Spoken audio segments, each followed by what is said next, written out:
History of Julius Caesar, by Jacob Abbott. Chapter 6. Crossing the Rubicon. There was a little stream in ancient times in the north of Italy, which flowed westward into the Adriatic Sea, called the Rubicon. This stream has been immortalized by the transactions which we are now about to describe.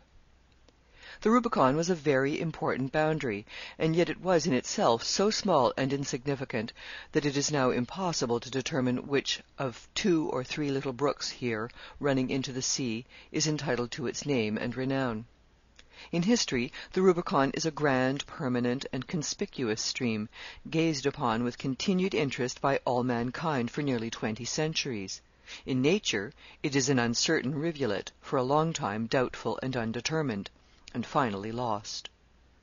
The Rubicon originally derived its importance from the fact that it was the boundary between all that part of the north of Italy which is formed by the valley of the Po, one of the richest and most magnificent countries of the world, and the more southern Roman territories. This country of the Po constituted what was in those days called the Hither Gaul, and was a Roman province. It belonged now to Caesar's jurisdiction as the commander in Gaul.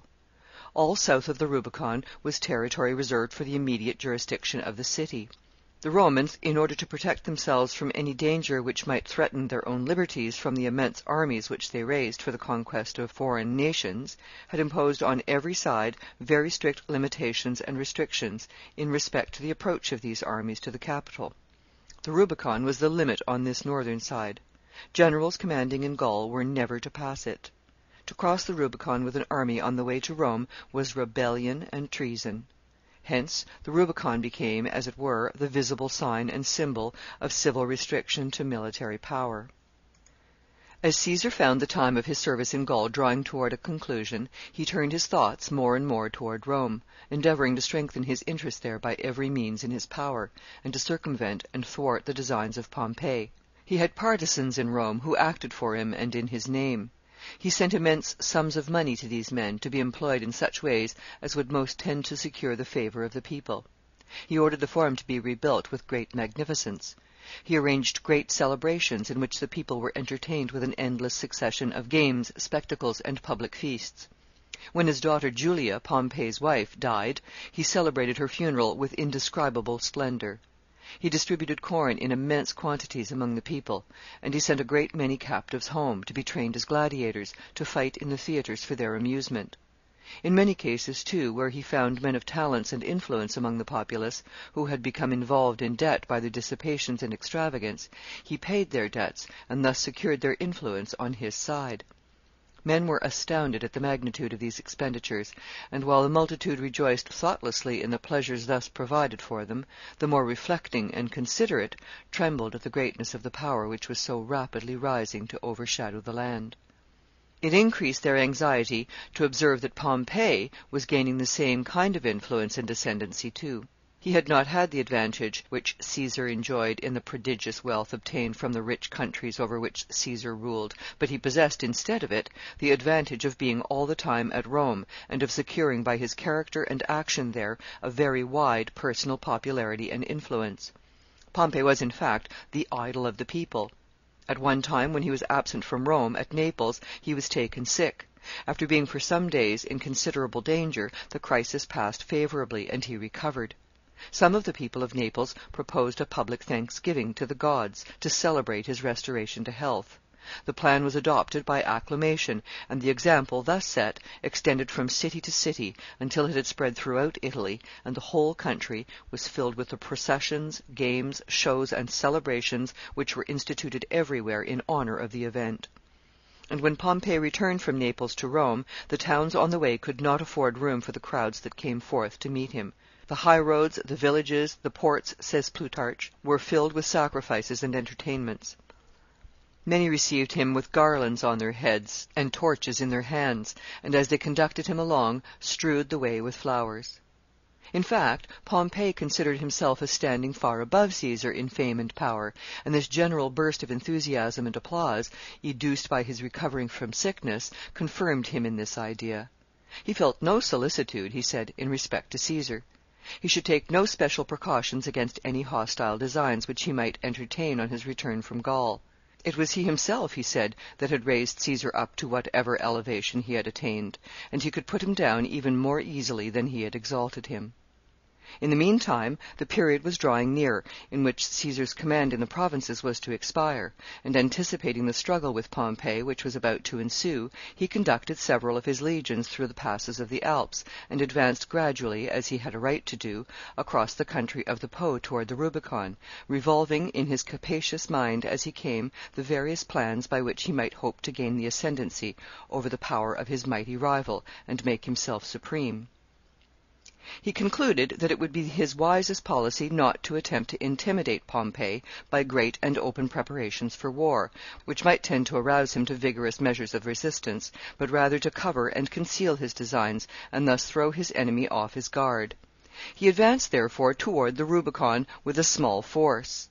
He established his headquarters at Ravenna, a city not far from the river, and employed himself in objects of local interest there, in order to avert as much as possible the minds of the people from imagining that he was contemplating any great design. Pompey sent to him to demand the return of a certain legion which he had lent him from his own army at a time when they were friends. Caesar complied with this demand without any hesitation, and sent the legion home. He sent with this legion also some other troops which were properly his own, thus evincing a degree of indifference in respect to the amount of the force retained under his command, which seemed wholly inconsistent with the idea that he contemplated any resistance to the authority of the government at Rome. In the meantime, the struggle at Rome between the partisans of Caesar and Pompey grew more and more violent and alarming. Caesar, through his friends in the city, demanded to be elected consul. The other side insisted that he must first, if that was his wish, resign the command of his army, come to Rome, and present himself as a candidate in the character of a private citizen. This the constitution of the state very properly required. In answer to this requisition, Caesar rejoined that if Pompey would lay down his military commands, he would do so too. If not, it was unjust to require it of him. The services, he added, which he had performed for his country, demanded some recompense, which, moreover, they ought to be willing to reward, even if, in order to do it, it were necessary to relax somewhat in his favor the strictness of ordinary rules. To a large part of the people of the city these demands of Caesar appeared reasonable. They were clamorous to have them allowed. The partisans of Pompey, with the stern and inflexible Cato at their head, deemed them wholly inadmissible, and contended with the most determined violence against them. The whole city was filled with the excitement of this struggle, into which all the active and turbulent spirits of the capital plunged with the most furious zeal, while the more considerate and thoughtful of the population, remembering the days of Marius and Sylla, trembled at the impending danger. Pompey himself had no fear. He urged the Senate to resist to the utmost all of Caesar's claims, saying if Caesar should be so presumptuous as to attempt to march to Rome, he could raise troops enough by stamping with his foot to put him down. It would require a volume to contain a full account of the disputes and tumults, the manoeuvres and debates, the votes and decrees which marked the successive stages of this quarrel. Pompey himself was all the time without the city. He was in command of an army there, and no general, while in command, was allowed to come within the gates. At last an exciting debate was broken up in the Senate by one of the consuls rising to depart, saying that he would hear the subject discussed no longer. The time had arrived for action, and he should send a commander with an armed force to defend the country from Caesar's threatened invasion. Caesar's leading friends, 2 tribunes of the people, disguised themselves as slaves and fled to the north to join their master. The country was filled with commotion and panic. The Commonwealth had obviously more fear of Caesar than confidence in Pompey. The country was full of rumors in respect to Caesar's power, and the threatening attitude which he was assuming, while they who had insisted on resistance seemed after all to have provided very inadequate means with which to resist. 1,000 plans were formed, and clamorously insisted upon by their respective advocates, for averting the danger. This only added to the confusion, and the city became at length pervaded with a universal terror. While this was the state of things at Rome, Caesar was quietly established at Ravenna, 30 or 40 miles from the frontier. He was erecting a building for a fencing school there, and his mind seemed to be occupied very busily with the plans and models of the edifice which the architects had formed. Of course, in his intended march to Rome, his reliance was not to be so much on the force which he should take with him as on the cooperation and support which he expected to find there. It was his policy, therefore, to move as quietly and privately as possible, and with as little display of violence, and to avoid everything which might indicate his intended march to any spies which might be around him, or to any other person who might be disposed to report what they observed at Rome. Accordingly, on the very eve of his departure, he busied himself with his fencing school, and assumed with his officers and soldiers a careless and unconcerned air, which prevented any one from suspecting his design. In the course of the day he privately sent forward some cohorts to the southward, with orders for them to encamp on the banks of the Rubicon. When night came, he sat down to supper as usual, and conversed with his friends in his ordinary manner, and went with them afterward to a public entertainment. As soon as it was dark and the streets were still, he set off secretly from the city, accompanied by a very few attendants. Instead of making use of his ordinary equipage, the parading of which would have attracted attention to his movements, he had some mules taken from a neighbouring bakehouse and harnessed into his chaise. There were torch-bearers provided to light the way. The cavalcade drove on during the night, finding, however, the hasty preparations which had been made inadequate for the occasion.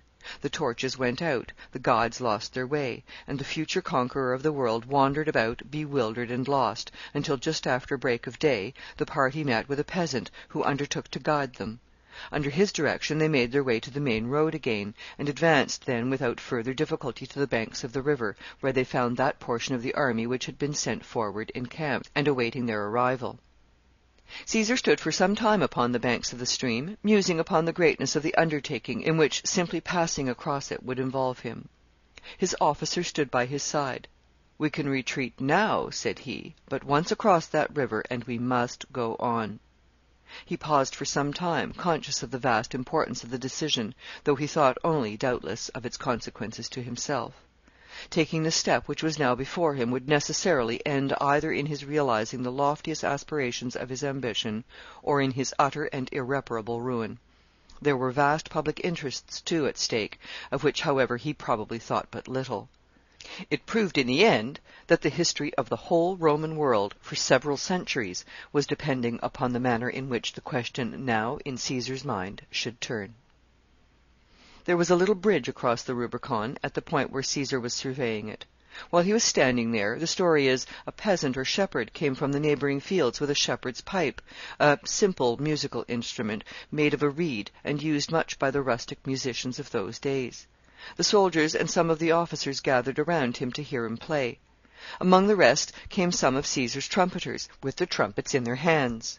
The shepherd took one of these martial instruments from the hands of its possessor, laying aside his own, and began to sound a charge, which is a signal for a rapid advance, and to march at the same time over the bridge. "An omen, a prodigy," said Caesar. "Let us march where we are called by such a divine intimation. The die is cast." So saying, he pressed forward over the bridge, while the officers, breaking up the encampment, put the columns in motion to follow him. It was shown abundantly, on many occasions in the course of Caesar's life, that he had no faith in omens. There are equally numerous instances to show that he was always ready to avail himself of the popular belief in them, to awaken his soldiers' ardor or to allay their fears. Whether, therefore, in respect to this story of the shepherd trumpeter, it was an incident that really and accidentally occurred, or whether Caesar planned and arranged it himself, with reference to its effect, or whether, which is, perhaps, after all, the most probable supposition, the tale was only an embellishment invented out of something or nothing by the story-tellers of those days, to give additional dramatic interest to the narrative of the crossing of the Rubicon, it must be left for each reader to decide. As soon as the bridge was crossed, Caesar called an assembly of his troops, and with signs of great excitement and agitation made an address to them on the magnitude of the crisis through which they were passing. He showed them how entirely he was in their power. He urged them by the most eloquent appeals to stand by him, faithful and true, promising them the most ample rewards when he should have attained the object at which he aimed. The soldiers responded to this appeal with promises of the most unwavering fidelity. The first town on the Roman side of the Rubicon was Ariminum. Caesar advanced to this town. The authorities opened its gate to him, very willing, as it appeared, to receive him as their commander. Caesar's force was yet quite small, as he had been accompanied by only a single legion in crossing the river. He had, however, sent orders for the other legions, which had been left in Gaul, to join him without any delay, though any reinforcement of his troops seemed hardly necessary, as he found no indications of opposition to his progress. He gave his soldiers the strictest injunctions to do no injury to any property, public or private, as they advanced, and not to assume in any respect a hostile attitude toward the people of the country. The inhabitants, therefore, welcomed him wherever he came, and all the cities and towns followed the example of Ariminum, surrendering, in fact, faster than he could take possession of them. In the confusion of the debates and votes in the Senate at Rome before Caesar crossed the Rubicon, one decree had been passed deposing him from his command of the army, and appointing a successor. The name of the general thus appointed was Domitius. The only real opposition which Caesar encountered in his progress toward Rome was from him. Domitius had crossed the Apennines at the head of an army on his way northward to supersede Caesar in his command, and had reached the town of Corfinium, which was perhaps 1/3 of the way between Rome and the Rubicon. Caesar advanced upon him here and shut him in. After a brief siege, the city was taken, and Domitius and his army were made prisoners, everybody expecting that Caesar would wreak terrible vengeance upon them. Instead of this, he received the troops at once into his own service, and let Domitius go free. In the meantime, the tidings of Caesar's having passed the Rubicon, and of the triumphant success which he was meeting with at the commencement of his march toward Rome, reached the capital, and added greatly to the prevailing consternation. The reports of the magnitude of his force and of the rapidity of his progress were greatly exaggerated. The party of Pompey and the Senate had done everything to spread among the people the terror of Caesar's name, in order to arouse them to efforts for opposing his designs, and now, when he had broken through the barriers which had been intended to restrain him, and was advancing toward the city in an unchecked and triumphant career, they were overwhelmed with dismay. Pompey began to be terrified at the danger which was impending. The Senate held meetings without the city, councils of war, as it were, in which they looked to Pompey in vain for protection from the danger which he had brought upon them. He had said that he could raise an army sufficient to cope with Caesar at any time by stamping with his foot. They told him they thought now that it was high time for him to stamp. In fact, Pompey found the current setting everywhere strongly against him. Some recommended that commissioners should be sent to Caesar to make proposals for peace. The leading men, however, knowing that any peace made with him under such circumstances would be their own ruin, resisted and defeated the proposal. Cato abruptly left the city and proceeded to Sicily, which had been assigned to him as his province. Others fled in other directions. Pompey himself, uncertain what to do, and not daring to remain, called upon all his partisans to join him, and set off at night, suddenly, and with very little preparation and small supplies, to retreat across the country toward the shores of the Adriatic Sea. His destination was Brundusium, the usual port of embarkation for Macedon and Greece. Caesar was all this time gradually advancing toward Rome. His soldiers were full of enthusiasm in his cause. As his connection with the government at home was sundered the moment he crossed the Rubicon, all supplies of money and of provisions were cut off in that quarter until he should arrive at the capital and take possession of it. The soldiers voted, however, that they would serve him without pay. The officers, too, assembled together and tendered him the aid of their contributions. He had always observed a very generous policy in his dealings with them, and he was now greatly gratified at receiving their requital of it. The further he advanced, too, the more he found the people of the country through which he passed disposed to espouse his cause. They were struck with his generosity in releasing Domitius. It is true that it was a very sagacious policy that prompted him to release him, but then it was generosity, too. In fact, there must be something of a generous spirit in the soul to enable a man even to see the policy of generous actions. Among the letters of Caesar that remain to the present day, there is one written about this time to one of his friends, in which he speaks of this subject. "I am glad," says he, "that you approve of my conduct at Corfinium. I am satisfied that such a course is the best one for us to pursue, as by so doing we shall gain the good will of all parties, and thus secure a permanent victory. Most conquerors have incurred the hatred of mankind by their cruelties, and have all, in the consequence of the enmity they have thus awakened, been prevented from long enjoying their power. Sylla was an exception, but his example of successful cruelty I have no disposition to imitate. I will conquer after a new fashion, and fortify myself in the possession of the power I acquire by generosity and mercy." Domitius had the ingratitude, after this release, to take up arms again, and wage a new war against Caesar. When Caesar heard of it, he said it was all right.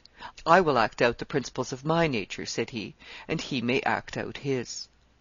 Another instance of Caesar's generosity occurred, which is even more remarkable than this.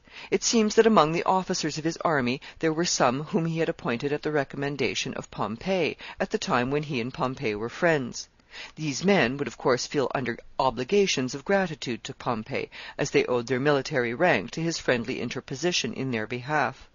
As soon as the war broke out, Caesar gave them all his free permission to go over to Pompey's side, if they chose to do so. Caesar acted thus very liberally in all respects. He surpassed Pompey very much in the spirit of generosity and mercy with which he entered upon the great contest before them. Pompey ordered every citizen to join his standard, declaring that he should consider all neutrals as his enemies. Caesar, on the other hand, gave free permission to every one to decline, if he chose, taking any part in the contest, saying that he should consider all who did not act against him as his friends. In the political contests of our day, it is to be observed that the combatants are much more prone to imitate the bigotry of Pompey than the generosity of Caesar, condemning, as they often do, those who choose to stand aloof from electioneering struggles more than they do their most determined opponents and enemies. When at length Caesar arrived at Brundusium, he found that Pompey had sent a part of his army across the Adriatic into Greece, and was waiting for the transports to return, that he might go over himself with the remainder. In the meantime, he had fortified himself strongly in the city. Caesar immediately laid siege to the place, and he commenced some works to block up the mouth of the harbor. He built piers on each side, extending out as far into the sea as the depth of the water would allow them to be built.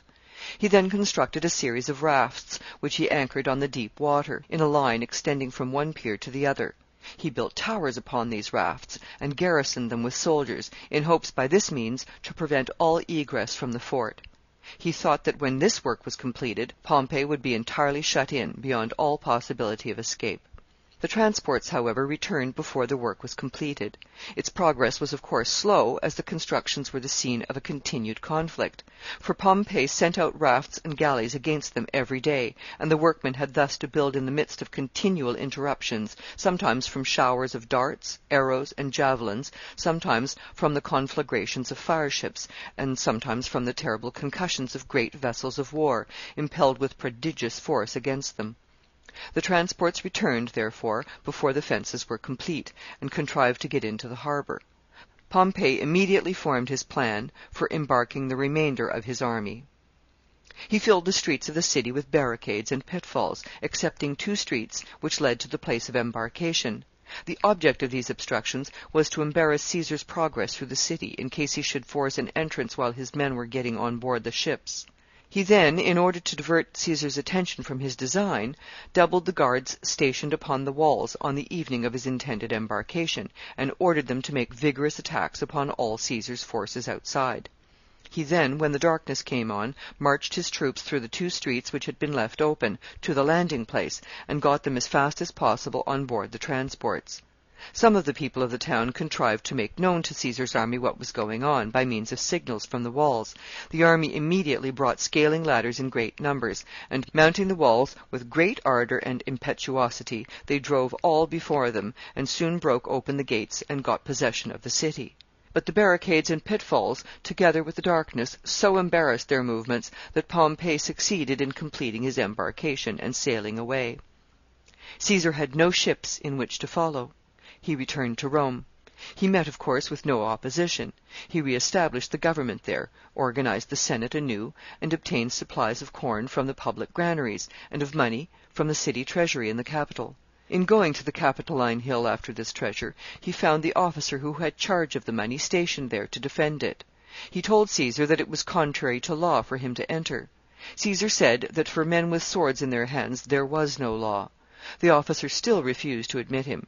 Caesar then told him to open the doors, or he would kill him on the spot. "And you must understand," he added, "that it will be easier for me to do it than it has been to say it." The officer resisted no longer, and Caesar went in. After this, Caesar spent some time in rigorous campaigns in Italy, Spain, Sicily, and Gaul, wherever there was manifested any opposition to his sway. When this work was accomplished, and all these countries were completely subjected to his dominion, he began to turn his thoughts to the plan of pursuing Pompey across the Adriatic Sea.